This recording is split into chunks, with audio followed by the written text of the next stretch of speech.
halal haram ataupun baik buruk. Makan babi baik atau buruk untuk orang Islam? Buruk.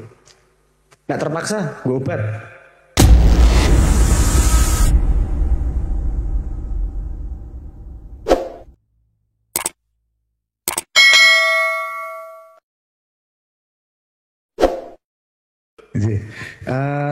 Sebelum kita mengakhiri acara ini mungkin sedikit bisa kita kasih kesempatan ke bapak-bapak, ibu-ibu, teman semua untuk tanya jawab ya Bang.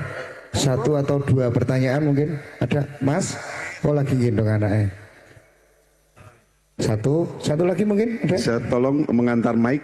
J.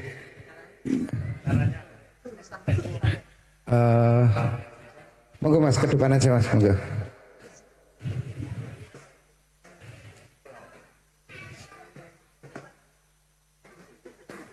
Ini Mas, masih pakai topi yang ini, Mas yang sedang berjalan.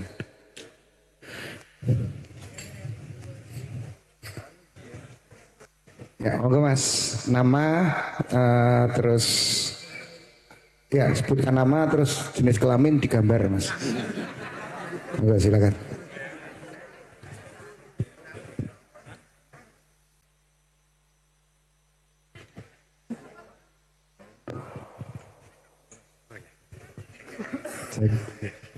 Assalamualaikum semuanya. Nama saya Risang. Saya ingin bertanya sama Mas Abrang tentang analogi sebab akibat kausalitas yang dulu pernah Mas Abrang sampaikan.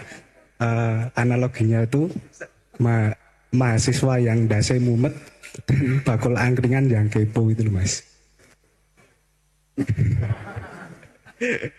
yang mahasiswanya ngetrack A sampai Z, terus bakul angkringannya jelasin cuma langsung. Itu mungkin bisa disampaikan lagi sama Mas Abri. Makasih.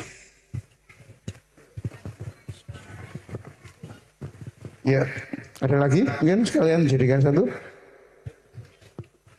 Satu lagi? Tidak ada, oke.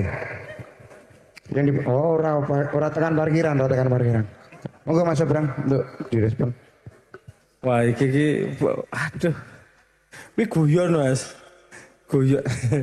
Tak ceritakin ngene ning rada nganu ra apa ya.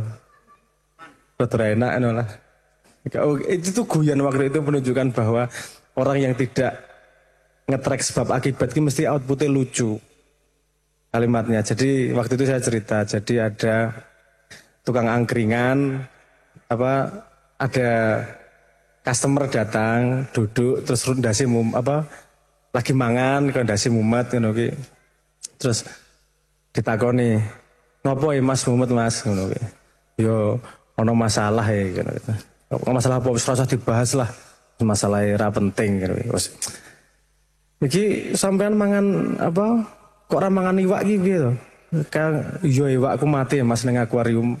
Wis tak ingu 10 tahun, tak sayang-sayang mati iwake ngono. Loh, Mas duwe iwak? Heeh. Oh, berarti nganu Mas yo. Apa jenenge? Mas sayang binatang ya? Iya Mas aku sayang binatang. Loh, berarti nek sayang binatang yo sayang manusia. Yo sayang manusia. Berarti seneng duwe anak Mas, duwe anak Mas? Iya duwe anak, aku duwe bojo kok. Oh berarti Mas duwe bojo, duwe anak. Berarti ning omah sayang anak, sayang istri, sayang binatang ya? Iya Mas. Oh oke. Ya wes.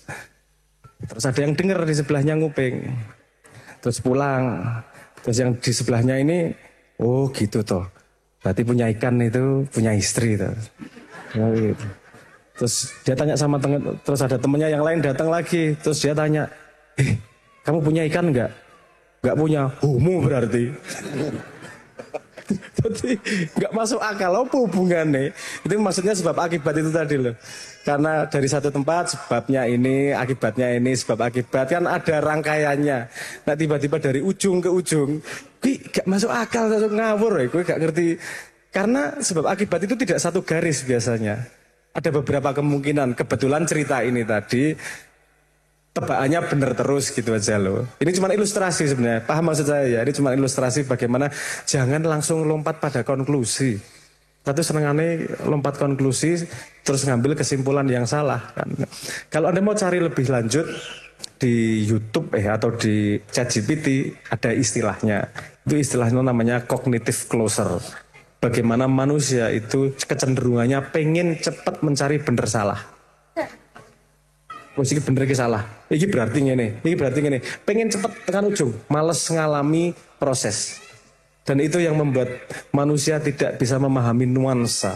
Manusia tidak bisa memahami kompleksitas karena kemalasan pengennya cepat. Cognitive closer. Wis to aja ceramah to, sing jelas. Haram po halal. Wis to sing jelas, bener po salah. Sek ya ora ngono kuwi. Enggak sesederhana itu kan gitu kadang-kadang. Karena semua hal itu kalau digali ke dalam itu tidak ada yang fix. Semua pasti ada kondisinya. Pertanyaan saya, misalnya beras nasi itu haram atau halal? Hah? Kita kan nggak bisa ngomong, yuk paling gampang ngomong halal. Kalau cognitive closer, halal wong sing haram babi karo asu. Babi karo asu kan kalau yo nasi yo apa namanya? Halal. Nek nasine sak bakul tok pangan dhewe kan udah dadi haram. Nek kowe mangan nasi klutak-klutik tapi tanggamu kengelihan kowe kekenyangan kan juga jadi nggak baik. Jadi nggak semudah itu ngomong apa namanya halal haram ataupun baik buruk. Makan babi baik atau buruk untuk orang Islam? Buruk. Nggak terpaksa gue obat. Baik. Oke nek orang Islam tidak terpaksa makan babi, tapi makan babi. Baik atau buruk? Buruk. Buruk. Anda belum tanya tujuannya kemana dia. Dia masuk Islam tujuannya ke neraka. Itu hal yang baik. Loh ya kan? Kan masih ada, selalu ada loh situasi yang lain. Gimana kalau paling baik justru saya makan babi yang tidak disembelih tapi ketabrak truk, babinya diambil nyolong dari peternakan anak yatim, itu double-double gitu. Babi mayat nyolong sama anak yatim, itu cepet baik menuju neraka itu tadi. Kita kan belum tahu tujuannya kemana gitu. Jadi saya tadi cuma mengatakan dari itu tadi cognitive closer itu hati-hati jangan cepat menyimpulkan. Tapi memang itu tidak mudah di akal. Paling mudah itu wis bener salah. Nyalahke itu paling enak. Tapi itu hal yang tidak bagus untuk pertumbuhan kita. Di Salam keuntungan dengan tidak ada bidang ilmu itu jadi tidak mudah ngomong bener salah. Karena semua hal bisa dicari benarnya, bisa dicari nggak pasnya. Bukan salah loh. Nggak pas sama salah beda. Kalau matematika, kalau bidang ilmunya jelas, bisa ngomong bener salah. Karena dia terkungkung dalam bidang ilmu. Tapi kalau ngomongnya manusia, nggak ada bidang ilmunya, jadinya ngomong pas sama nggak pas. Terus ngono wae.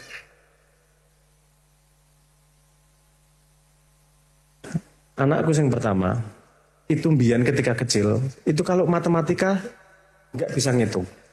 Males, sinawai. Tapi kalau ngitung jumlah Shopee card-nya buanter banget, cepet banget. Iki salah, wah bener arek iki ngene iki. Artinya matematika kontekstual buat dia. Kalau dia punya kepentingan pribadi terhadap kebutuhan matematika, dia pakai itu matematikanya. Nah, jadi kan saya jadi ada kesempatan mengajarkan matematika dengan sebuah kondisi tertentu yang dia tertarik. Apakah pakai Shopee card itu bidang pelajaran matematika kan gak iso dilebokke. Paham ya? Itu kesulitannya kenapa harus kalau di bidang ilmu kan gitu loh. Kalau mata pelajaran kan gitu jadi susah. Kita ngajari matematika ketika ini, ngajari itu ketika itu dan seterusnya lah. Saya kan bahkan ngajari anak saya yang paling kecil membaca itu dengan bikin dia memanage stres dia. Dia umur 3 tahun sudah bisa membaca bukan karena saya ngajarin baca sama sekali. Tapi saya menunggangi keinginan dia. Dia paling senang sama Barney waktu itu. Zaman-zaman itu anakku saya wis SMP. Ketika masih kecil senang sama Barney dan kalau pagi Panda gitu. Saya dipanggilnya Panda. Karena ibunya Bunda jangan panggilnya Panda. Memang gitu. Panda tolong dong cariin Barney di YouTube. Cari sendiri. Aku kan nggak bisa nulis, belajar nulis. Panda ngerayu tak nengke. Sampai dia stres, sampai sedikit lagi putus asa. Terus tak tulis ke. Dah, bisa. Besok gitu lagi. Tak tunggu sampai stres. Sedikit lagi putus asa. Tak tulis ke. Dia nggak tahan itu. Proses stres itu nggak tahan. Terus, Panda, gimana sih ajari B itu gimana? Barney itu gimana? Apa aja? Ini B, A. Dah, bisa coba. Dah, dia nyari Barney. Lama-lama, kan nggak puas dengan Barney. Ini huruf yang lain apa ini? Buat apa? Ini bacanya apa? Dah nggak sampai 3 bulan udah bisa lancar baca tulis deh. Kenapa? Karena keinginannya sendiri. Nah, ketika si anaknya punya keinginan seperti itu, jangan aku keluar wangil. Pada cariin apa? Udah itu Barney. Dia liani apa lali aku. Pada cari ini dong, nggak mau cari sendiri. Ya udah aku mainan yang lain. Asem. Ora iso iki carane beda iki berarti arek iki sing keloro beda sama sekali beda cari triknya seperti apa. Nah, jadi anak saya yang pertama itu akademiknya sangat bagus. Anak yang kedua saya akademiknya lulus alhamdulillah. Dan dia tidak punya kekhawatiran sama sekali urusan akademik. Blas. Zali namanya. Gimana sih? Kok apa ujian dapat 50? Enggak ya Panda, enggak 50. Berapa? 52 yo. Iya. Itu cuma angka Panda, tenang aja. Yo, karmu konsepmu piye? Aku gak paham aku. Arek iki gak paham. Artinya bukan saya yang memaksakan, karena kalau saya memaksakan dia kehilangan apa namanya? Semangatnya iki. Wis tak tutke nang endi to. Ternyata dia paling seneng itu justru seni. Aneh beda iki arek iki. Dia di teater itu seneng banget. Karena dia biasanya teriak-teriak, nggak boleh di teater suruh teriak-teriak. Jadi bahagia dia menjadi dirinya yang tidak terkontrol di alasannya teater itu. Ya oke lah tak culke wae karepmu piye. Jadi memang tricky mencetak anak. Ini kan tadi mencetak nih. Mencetak anak sama menumbuhkan anak itu dua hal yang sama sekali berbeda. Kalau mencetak itu pakai cetakan, kalau menumbuhkan itu harus dikancani terus-menerus. Sehingga guru pertamanya harus orang tua. Orang tua keduanya harus guru yang paham apa yang dididikkan oleh orang tuanya. Dan itu yang dilakukan Salam selama ini 25 tahun. Sekarang ada di YouTube, ayo yang lain belajar sama Salam. Bagaimana menumbuhkan manusia, bukan mencetak manusia. Pendidik yang pertama dan utama adalah orang tua.